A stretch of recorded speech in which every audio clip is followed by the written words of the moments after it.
আমার স্বামী প্রবাসে থাকে। দেশে আসার এক সপ্তাহ আগেও কত উত্তেজনা ছিল মনে। সে যখন বিদেশ যায় তখন আমার প্রেগন্যান্সির 1.5 মাস চলে। কত খুশি মনে এতদিন পর স্বামী এসে তার মেয়েকে কোলে নিবে।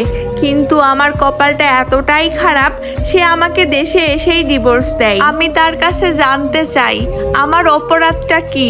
তখন আমাকে বলে আমার নাকি তার আর ভালো লাগে না, আমার ফিগার নষ্ট হয়ে গেছে, আমি মোটা হয়ে গেছি, এমন বউ নিয়ে সে চলতে পারবে না, ঘুরতে পারবে না। বাচ্চা হওয়ার পর যে সব মেয়েরই শারীরিক পরিবর্তন হয় সেটা আমার স্বামী বুঝলো না। স্পষ্ট জানিয়ে দিল সে আমার মেয়ের খরচ মাসে মাসে পাঠাবে। আমি এক বুক স্বপ্ন দেখেছিলাম তাকে নিয়ে, মেয়ে নিয়ে স্বামীর সাথে আনন্দে থাকবো, অথচ ডিভোর্স লেটারটা দরজায় কড়া নাড়ল। বড্ড অভিমানে মেয়েকে নিয়ে বাপের বাড়ি চলে আসি। প্রথমে বাপের বাড়ির সবাই ভালোবাসলেও পরে সবাই কথা শোনাতো। আমার তো আম্মা নেই, আব্বাও অসুস্থ। ভাইয়ের সংসারে ভাবিরা কত যে অপমান করত। আমায় অপমান করুক, সমস্যা নেই। আমার মেয়েটাকে যখন কথা শোনাতো তখন ঠিক বুকে লাগতো। আমার মেয়ে জিজ্ঞেস করত, আম্মু আমরা নানু বাড়ি থাকি কেন?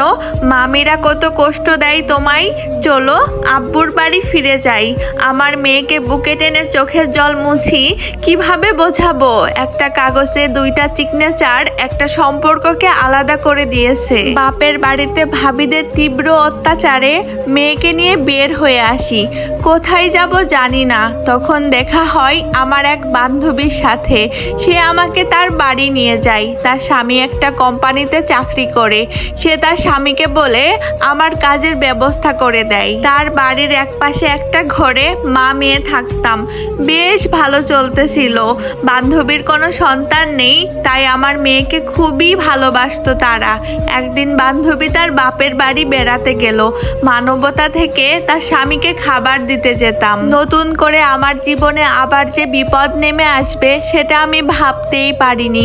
একদিন রাতে দরজায় ডাকলো তার স্বামী।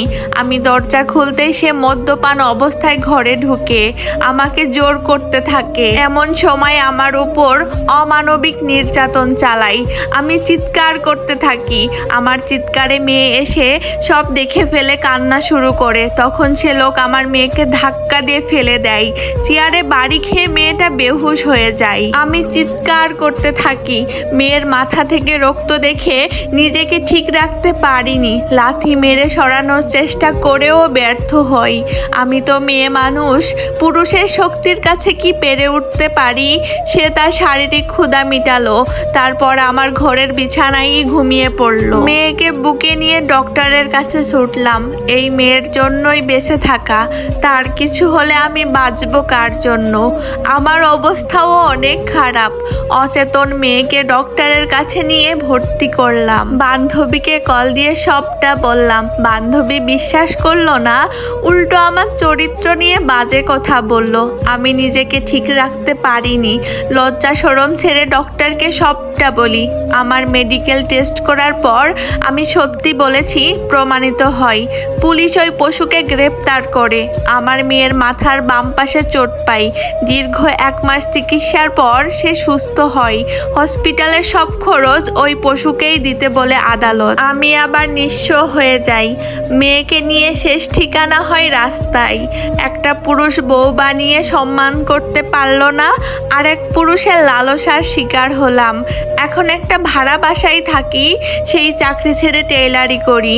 পায়ে মেশিন চালিয়ে চলে আমার সংসার। জানি না এ লড়াইয়ের শেষ কোথায়। এই স্টোরিটা একজন অভাগী আপুর জীবন থেকে নেওয়া। আমি জানি না কতটুকু তুলে ধরতে পেরেছি আপুটার স্টোরি, কিন্তু একটা কথা বলবো, আমি যখন প্রথম এই স্টোরিটা পড়ি তখন আমার গা রীতিমতো কাঁপতেছিল যে মানুষের জীবন কত নাটকীয় হতে পারে। দেখেন আপুটার ভাগ্য কতটা খারাপ। প্রথমে নিজের হাজবেন্ড ডিভোর্স দিল, তারপরে বান্ধবীর স্বামীর লালসার শিকার হলো। আসলেই জীবন নাটকের চেয়েও নাটকীয়।